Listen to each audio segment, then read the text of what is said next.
Hey everyone, welcome back to the channel. If you're new here, make sure to hit that subscribe button. In today's video, I wanted to talk about what happens when the rear view mirror on your Porsche Cayenne, Macan, Panamera, I believe they're all the same setup.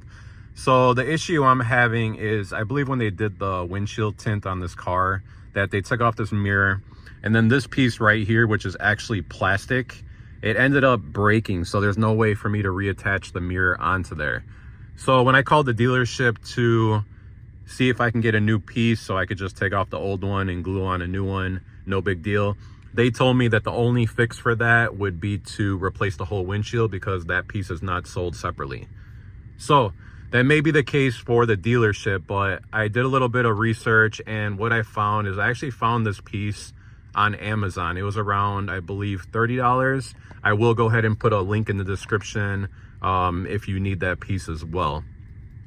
So the new one is actually metal, so it's an upgraded version. It was pretty simple. I took off the old one, cleaned off all the extra glue that was on there, and then what I used is I used this right here, and I was able to reattach this. So I held it in place for 1 minute after applying the glue around it, and then I'm supposed to let it sit for around 30 minutes before putting the mirror back into place. So if you guys run into this issue, you do not need to replace the whole windshield. You can actually just pick up that piece with adhesive and put it back on, and problem solved. There is this gel pad that needs to go in the center right there, and this is for the sensor.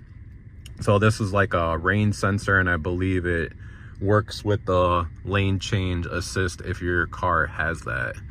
So if you guys have any questions, go ahead and comment. Don't forget to like this video, and please don't forget to subscribe.